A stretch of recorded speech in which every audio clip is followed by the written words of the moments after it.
Assalamualaikum warahmatullahi wabarakatuh. Perkenalkan, nama saya Ahmad Albert, NPM A1L091012. Pada kesempatan ini, saya akan menjelaskan tentang kognisi sosial berpikir mengenai dunia sosial.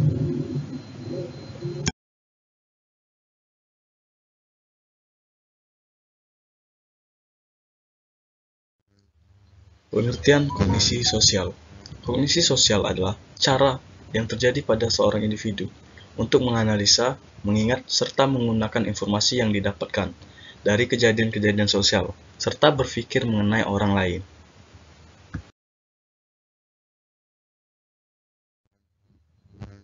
Proses terjadinya kognisi sosial.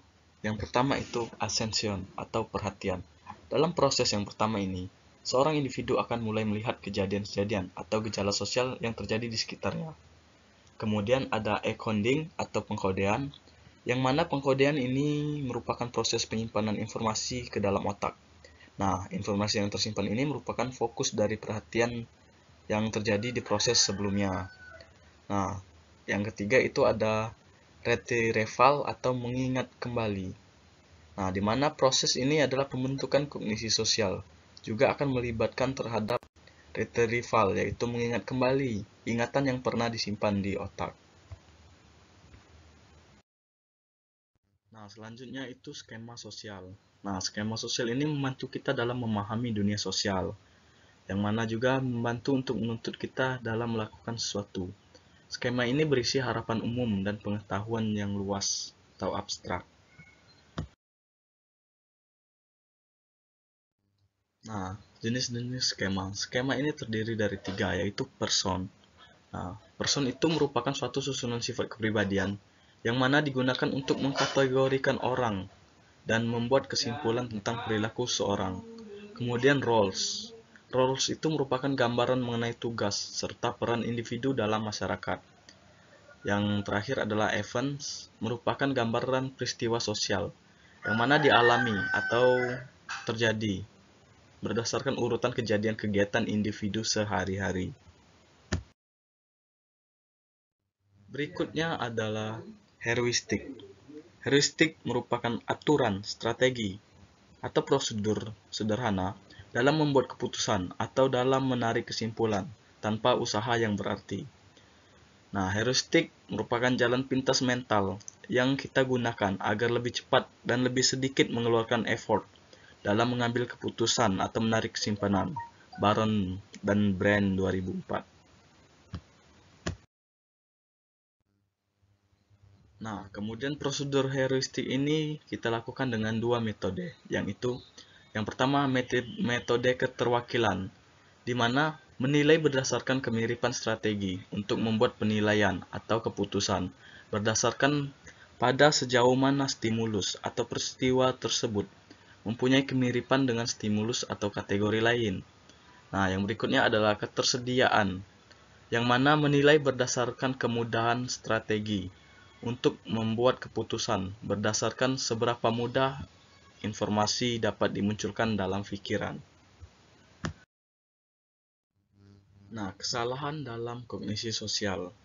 Itu ada beberapa kesalahan dalam kognisi sosial. Yang pertama adalah bias negatif, yang mana lebih fokus dan sensitif pada informasi-informasi dan stimulus negatif daripada positif. Kemudian bias optimistik, yang mana prediksi posisi untuk mengharapkan suatu berjalan dengan baik.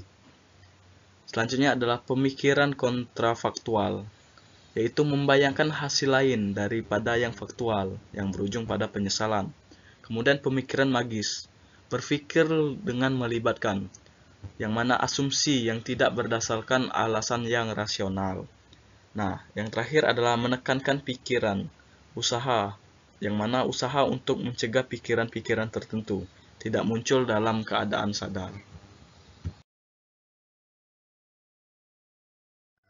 Berikutnya adalah afek. Afek itu adalah perasaan atau reaksi emosional yang dilemparkan pada sebuah benda atau kejadian tertentu. Misal saja, afek menggambarkan bentuk suka atau tidak suka terhadap suatu atau benda dan juga terhadap suatu kejadian. Kemudian ada hubungan afek dan kognisi, di mana hubungan yang pertama adalah saling melengkapi. Afek dan kognisi ini merupakan dua hal yang berbeda. Nah, meskipun sama-sama membahas mengenai bagaimana konsumen merasakan atau memberi feedback pada objek yang Anda miliki, namun keduanya jelas berbeda. Kemudian, menunjukkan karakter seseorang. Meskipun sebanding atau setara, namun kondisi dan afek merupakan hal yang berseberangan dan tidak bisa disatukan. Selanjutnya adalah mengatur mood. Nah, siapa yang menyangka bahwa hubungan antara afek dan kognisi ini bisa mempengaruhi perasaan hati Anda. Kemudian merancang strategi. Nah, di mana merancang strategi bisa menjadi hubungan selanjutnya antara afek dan kognisi. Seperti yang sudah disebutkan bahwa kognisi dan afeksi merupakan dua hal yang berbeda, namun bisa saling berdampingan. Yang berikutnya adalah melihat peluang. Melihat peluang merupakan tugas paling besar dan tidak mudah, yang mana para pembisnis juga orang ekonomi, ternyata hal tersebut berlaku dalam dunia psikologi, di mana afeksi dan kognisi tidak bisa digunakan secara bersamaan.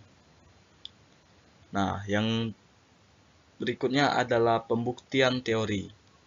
Pembuktian teori merupakan hubungan yang selanjutnya, yang mana Anda bisa lihat bahwa afek dan kognisi berhubungan, di mana teori tersebut berasal dari kepuasan konsumen dan juga objek benda. Biasanya juga dari sisi kognisi maupun afek. Memiliki teori yang masing-masing harus diuji satu persatu, sehingga bisa dengan tepat menerapkan sesuai kebutuhan.